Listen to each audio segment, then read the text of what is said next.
বাংলা সাহিত্যের রোমাঞ্চকর কিছু গল্প দিয়ে সাজানো আমাদের এই বিশেষ নিবেদন সানডে সাসপেন্স। আজকের গল্প গঙ্গাধরের বিপদ। রচনা বিভূতিভূষণ বন্দ্যোপাধ্যায়।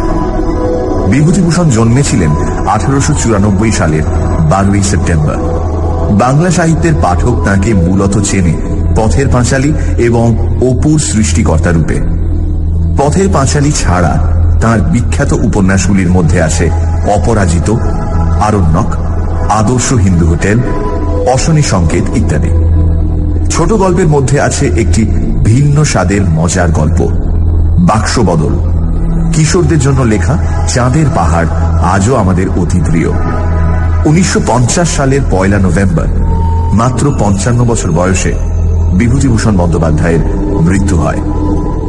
আজ সানডে সাসপেন্সে শুনবেন তাঁর লেখা একটি ছোট গল্প গঙ্গাধরের বিপদ। গল্পটি আমরা নিয়েছি দীপায়ন পাবলিশার্স থেকে প্রকাশিত বিভূতিভূষণ বন্দ্যোপাধ্যায়ের অলৌকিক গল্প সম্ভার এই সংকলনটি থেকে। প্রধান চরিত্রে গঙ্গাধর, খোদাদাদ খান ও খাঁ সাহেব। গল্প পাঠে দীপ, খোদাদাদ খানের ভূমিকায় ও গল্পের সূত্রধার মীর। শুরু হচ্ছে গঙ্গাধরের বিপদ।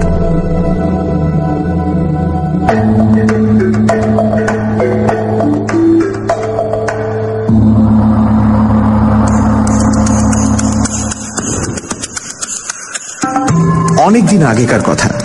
কলকাতায় তখন ঘোড়ার ট্রাম চলে।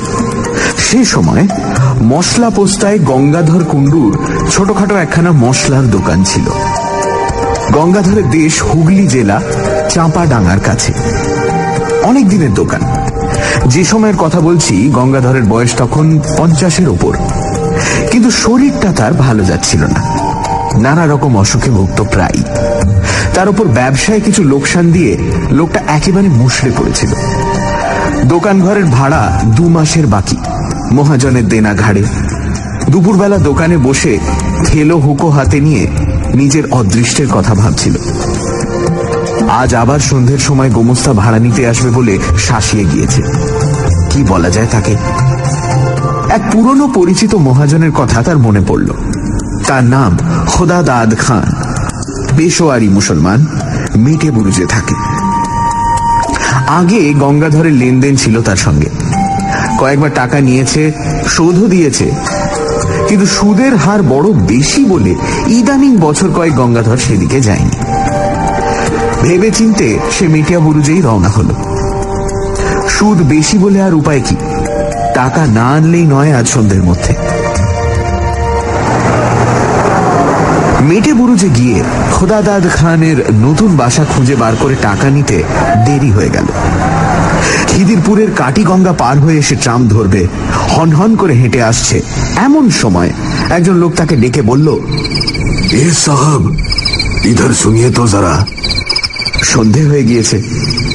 যেখান থেকে লোকটা তাকে ডাকলো সেখানে কতগুলো গাছপালার বেশ একটু অন্ধকার। স্থানটা নির্জন। তার উপর আবার তার সঙ্গে রয়েছে টাকা। গঙ্গাধরের মনে একটু সন্দেহ যে না হলো এমন নয়, কিন্তু উপায় নেই। লোকটা এগিয়ে এলো। ওই গাছগুলোর তলায় সে যেন তারই প্রতীক্ষায় দাঁড়িয়েছিল। লোকটা খুব লম্বা, মাথায় ঝাঁকড়া ঝাঁকড়া চুল ঘাড়ের ওপর পড়েছে। মুখটা ভালো দেখা যাচ্ছে না। পরনে ঢিলে ইজেরও আলখাল্লা। সে কাছে এসে সুর নিচু করে হিন্দিতেও ভাঙা বাংলায় মিলিয়ে বলল, বাবু, সস্তায় মাল কিনবেন? গঙ্গাধর আশ্চর্য হয়ে বলল, কি মাল?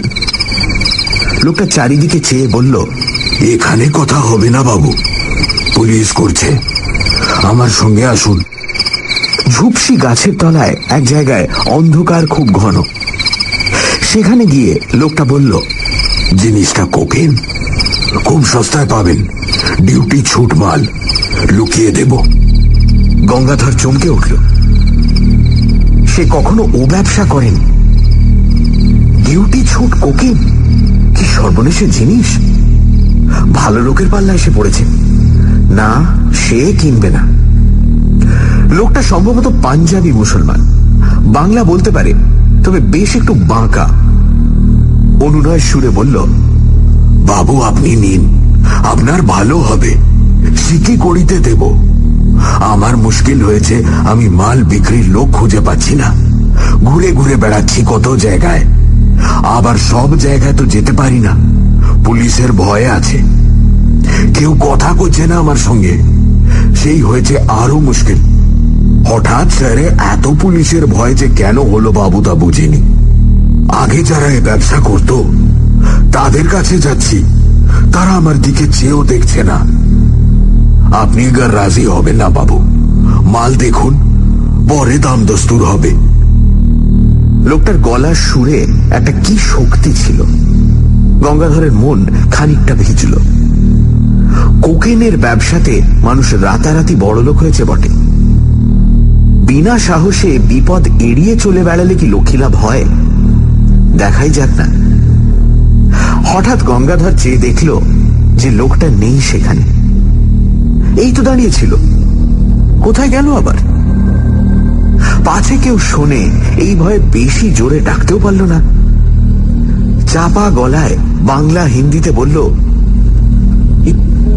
কোথায় গিয়া? ও খাঁ সাহেব। এদিক ওদিক চাওয়ার পর সামনে চাইতেই দীর্ঘাকৃতি আলখাল্লাধারী খাঁ সাহেবকে দাঁড়িয়ে থাকতে দেখা গেল। গঙ্গাধর বলল, আরে জলদি চলো, অনেক দূর জানে হোগা। কি একটা যেন ঢাকবার জন্য লোকটা প্রাণপণে চেষ্টা করছে। আমার সঙ্গে এসো, মাল দেখাবো। দুজনে কাটিগঙ্গার ধারে ধারে অনেক দূর গেল। যে সময়ের কথা বলছি তখন ওদিকে অত লোকজন ছিল না। মাঝে মাঝে জোয়ার নেমে যাওয়াতে বড় বড় নৌকো কাদার ওপর পড়ে আছে। দু একটা করাতের কারখানা, তাও দূরে দূরে। জলের ধারে নোনা চাঁদা কাটার বন। পেছনে অনেক দূরে খিদিপুর বাজারের আলো দেখা যাচ্ছে। পথে যেতে যেতে খাঁ সাহেব একটা বড় অদ্ভুত প্রশ্ন করল। গঙ্গাধরের দিকে চেয়ে বলল, আমায় দেখতে পাচ্ছ তো? ও মা, কেন পাবো না? এমন বয়স এখনো হয়নি যে এই সন্ধ্যেবেলাতেই চোখে ঠাউর হবে না। এবার গঙ্গাধর জিজ্ঞেস করল, তোমার ডেরা কোথায় খাঁ সাহেব? লোকটা চকিতে পেছনে ফিরে সন্দিগ্ধ দৃষ্টিতে চেয়ে বলল, কেন, সে তোমার কি দরকার? পুলিশে ধরিয়ে দেবে ভেবে থাকো যদি, তবে ভালো হবে না। মাল দেব, তুমি টাকা দেবে, মাল নিয়ে চলে যাবে। আমার বাসার খোঁজে তোমার কি কাজ? লোকটা চোখের চাউনি অদ্ভুত। গঙ্গাধর অস্বস্তি বোধ করল। খুব ভালো দেখা যায় না, কিন্তু ওই দুই চোখে যেন ইস্পাতের ছুরি ঝলসে উঠল। না, তার সঙ্গে টাকা রয়েছে। এই অবস্থায় একজন সম্পূর্ণ অপরিচিত অজ্ঞাত কুলশীল লোকের সঙ্গে একা এই সন্ধেবেলাতে সে এত দূর এসে পড়েছে। লোভে মানুষের জ্ঞান থাকে না, তার ভেবে দেখা উচিত ছিল। কিন্তু যখন এসেইছে তখন আর চারা নেই। বিশেষত সে যে ভয় পেয়েছে, এটা না দেখানোই ভালো। দেখালে বিপদের সম্ভাবনা বাড়বে, বই কমবে না। ছুরি বার করে বসলে তখন আর উপায় থাকবে না। অনেক দূর গিয়ে মাঠের মধ্যে একটা গুদাম ঘর। একটা গাছের গুঁড়ি পড়ে আছে গুদাম ঘরের দরজা থেকে একটু দূরে। তার উপর গঙ্গাধরকে বসতে বলে লোকটা কোথায় চলে গেল। গঙ্গাধর বসে চারিধারে চেয়ে দেখল। গুদাম ঘরের আশেপাশে সর্বত্র আগাছার অনুচ্চ জঙ্গল। নিকটে কোথাও লোকজনের সাড়া শব্দ নেই। অন্ধকার হলেও মাঠের মধ্যে বলে অন্ধকার তত ঘন নয়। সেই পাতলা অন্ধকারে চেয়ে দেখে গঙ্গাধরের মনে হলো গুদাম ঘরটা পুরনো এবং যেন অনেক কাল অব্যবহার্য হয়ে পড়ে আছে। বাঁশের বেড়া খসে পড়েছে জায়গায় জায়গায়। চালের খোলা উড়ে গিয়েছে মাঝে মাঝে। সামনের দৌড়টা উই ধরা, ভেঙে পড়তে চাইছে যেন। গঙ্গাধরের কেমন একটা ভয় হল। কেন সে এখানে এলো এই সন্ধে? এরকম জায়গায় একা মানুষ আসে, বিশেষ করে এতগুলো টাকা সঙ্গে করে?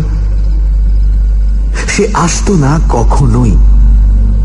সে কলকাতায় আজ নতুন নয়, তার উপরে ঝুনো ব্যবসাদার। বাঙাল দেশ থেকে নতুন আসেনি। ওই লোকটির কথার সুরে কি জাদু আছে গঙ্গাধরকে যেন টেনে এনেছে। সাধ্য ছিল না যে সে ছাড়ায়। এ কথা এখন তার মনে হলো।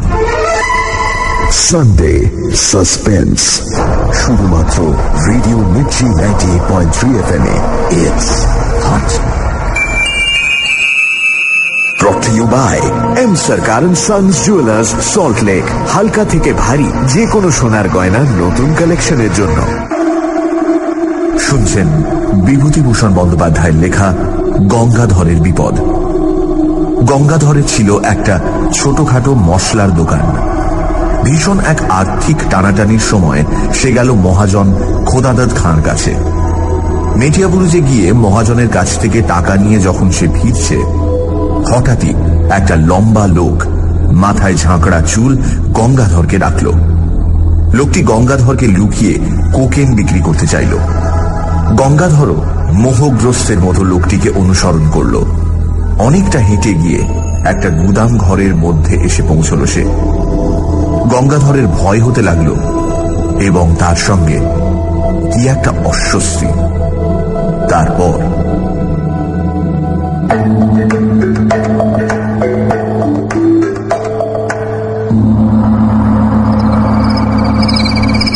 হঠাৎ অন্ধকারের মধ্যে খাঁ সাহেবের মূর্তি দেখা গেল। লোকটা যাওয়া আসা এমন নিঃশব্দ ও এমন অদ্ভুত ধরনের, যেন মনে হয় অন্ধকারে ওর চেহারা মিলিয়ে গিয়েছিল, আবার ফুটে বেরোল। কোথাও যে চলে গিয়েছিল এমন মনে হয় না। পাকা ঝুনো খেলোয়াড় আর কি। খাঁ সাহেব দোর খুলে গুদাম ঘরে ঢুকল। গঙ্গাধরকেও যখন পেছনে পেছনে আসতে বলল, তখন ভয়ে গঙ্গাধরের হাত পা ঝিমঝিম করছে, বুক টেপ টেপ করছে। এই অন্ধকার গুদাম ঘরের মধ্যে নিয়ে গিয়ে ঠিক ওই লোকটা ওর ওই লম্বা হাতে গলা টিপে ধরবে কিংবা ছুরি বুকে বসাবে, সেই ফন্দিটা এতদূর ভুলিয়ে এনেছে। লোকটা নিশ্চয়ই জানতো যে তার কাছে টাকা আছে, অনুসন্ধান রেখেছিল। কে জানে খোদাদাদ খানের দলের লোক কিনা।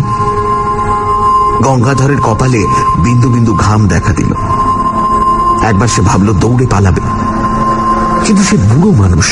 এই জোয়ান পাঞ্জাবি মুসলমানের সঙ্গে দৌড়ের পাল্লায় তার পক্ষে পেরে ওঠা অসম্ভব। কলের পুতুলের মতো গঙ্গাধর গুদাম ঘরের মধ্যে ঢুকল। আশ্চর্য, গুদামের ওদিকের দেওয়ালটা যে একেবারে ভাঙা। গুদামের সর্বত্র দেখা যাচ্ছে সেই অস্পষ্ট অন্ধকারে। এক জায়গায় দুটো খালি পিপে ছাড়া কোথাও কিচ্ছু নেই। মাকড়সার জাল সর্বত্র। অন্ধকারে দেখা যায় না বটে, কিন্তু নাকে মুখে লাগে। একটা কিরকম ভ্যাপসা গন্ধ গুদামের মধ্যে। মেঝেটা স্যাঁতস্যাঁতে, কতকালের মধ্যে যেন মানুষ ঢোকেন। এদিকে আবার খাঁ সাহেব কোথায় গেল? লোকটা থেকে থেকে যায় কোথায়? অল্পক্ষণ, মিনিট 2 হবে, কেউ কোথাও নেই, শুধু গঙ্গাধর একলা। আবার সেই ভয়টা হলো। কেমন এক ধরনের ভয়, যেন বুকের রক্ত হিম হয়ে যাচ্ছে। এই বা কিরকম ভয়? আর গুদাম ঘরটার মধ্যে কনকনে ঠান্ডা হাওয়ার যেন একটা স্রোত বইছে মাঝে মাঝে। মিনিট 2 পরেই খাঁ সাহেব এই তো আধো অন্ধকারের মধ্যে সামনেই দাঁড়িয়ে। হঠাৎ একটা অদ্ভুত কথা বলল খাঁ সাহেব। বলল, তুমি কালা নাকি? এতক্ষণ কথা বলছি, শুনতে পাচ্ছ না? কথার উত্তর দিচ্ছ না কেন? কোকেন যে জায়গা আছে বললাম, তা দেখতে পেয়েছো? শাবলে চাড় দিয়ে তুলতে বললাম পিপে দুটো, হা করে সঙ্গের মতো দাঁড়িয়ে কেন? বারে, এত কথা কখন বলেছে লোকটা? পাগল নাকি? গঙ্গাধর কেমন ভ্যাবাচেকা হয়ে গিয়েছে। মুড়ের মতো দৃষ্টিতে চেয়ে বলল, কখন তুমি দেখালে কোকেনের জায়গা? কই, কোথায় শাবল? কথা বলতে বলতে গঙ্গাধর সামনে খাঁ সাহেবের মুখের দিকে চাইল। সঙ্গে সঙ্গে তার মনে হলো তার বিভ্রান্ত, বিমূঢ়, আতঙ্কাকুল দৃষ্টির সামনে খাঁ সাহেবের মুখ, গলা, বুক, হাত, পা, সারা দেহটা যেন চুর চুর হয়ে গুঁড়িয়ে পড়ছে। সব যেন ভেঙে বাতাসে উড়ে উড়ে যাচ্ছে। খাঁ সাহেব প্রাণপণে দাঁত মুখ খামুটি করে বিষম মনের জোরে তার দেহের চূর্ণায়মান অণুগুলো যথাস্থানে ধরে রাখবার জন্য চেষ্টা করছে, কিন্তু আর পেরে উঠছে না। সব ভেঙে গেল, গুঁড়িয়ে গেল, উড়ে গেল। 1, 2, 3, 4। আর কোথায় খাঁ সাহেব? চারিপাশের অন্ধকারের মধ্যে সে মিশিয়ে গিয়েছে। একটা ঠান্ডা কনকনে বাতাসের ঝাপটা এলো কোথা থেকে। সঙ্গে সঙ্গে গঙ্গাধর আর্তরবে চিৎকার করে গুদাম ঘরের স্যাঁতস্যাঁতে মেঝের ওপর মূর্ছিত হয়ে পড়ে গেল। একটা দেশি ভড় কাছে কোথায় বাঁধা ছিল। তার মাঝিরা এসে গঙ্গাধরকে অচেতন অবস্থায় তাদের ভড়ে নিয়ে যায়। তারাই তাকে দোকানে পৌঁছে দেয়। গঙ্গাধরের টাকা ঠিক ছিল, কানা করিও খোয়া যায়নি, তবে শরীর শুধরে উঠতে সময় নিয়েছিল। অনেক দিন পর্যন্ত অন্ধকারে সে একা কিছুতেই থাকতে পারত না। মাস 2 পরে মেটেবুরুজে খোদাদাদ খানের কাছে টাকা শোধ দিতে গিয়ে গঙ্গাধর টাকা নিয়ে যাবার দিন কি ঘটেছিল সেটা বলল। খোদাদাদ খান গল্প শুনে গম্ভীর হয়ে গেল। খানিকক্ষণ চুপ করে থেকে বলল, শাহজি, ও হলো আমির খান। চোরাই কোকেনের খুব বড় ব্যবসাদার ছিল। আজ বছর 15 আগেকার কথা, রমজান মাসে বেশ কিছু মাল হাতে পায়। তক্তা ঘাটের কাছে একখানা জাহাজ ভিড়ে ছিল, সেখান থেকে রাতারাতি সরিয়ে ফেলে। জাহাজের লোকের সঙ্গে সর ছিল, কোথায় সে মাল রাখতো কেউ জানে না। সেই মাসের মাঝামাঝি সে খুন হয়। কে বা কেন খুন করলো এটা জানা যায়নি, কেউ ধরাও পড়েনি। তবে দলের লোকই তাকে খুন করেছিল এটা বোঝা কঠিন নয়। এই পর্যন্ত আমির খাঁর ঘটনা আমি জানি। আমার মনে হয় আমির খাঁ সেই থেকে ঘুরে বেড়াচ্ছে তার মাল বিক্রি করবার জন্য। ওর পুরনো কোকেনের বাক্স হয়েছে দোজাখের বোঝা। তা বাবু, সে গুদাম ঘরটা কোথায় তুমি দেখাতে পারবে? গঙ্গাধর অন্ধকারে কোথা দিয়ে সেখানে গিয়েছিল তা তার মনে নেই। মনে থাকলেও সে যেত না। পথে আসতে আসতে গঙ্গাধরের মনে পড়ল পুরনো ভাঙা গুদাম ঘরটার অস্পষ্ট অন্ধকারের মধ্যে আমির খাঁয়ের মুখের সেই হতাশ ও অমানসিক চেষ্টা করেও হেরে যাবার দৃষ্টিটা। হতভাগ্য এতদিনেও কি বোঝেনি সে মারা গিয়েছে? কে উত্তর দেবে? ভগবান তার আত্মাকে শান্তি দিন।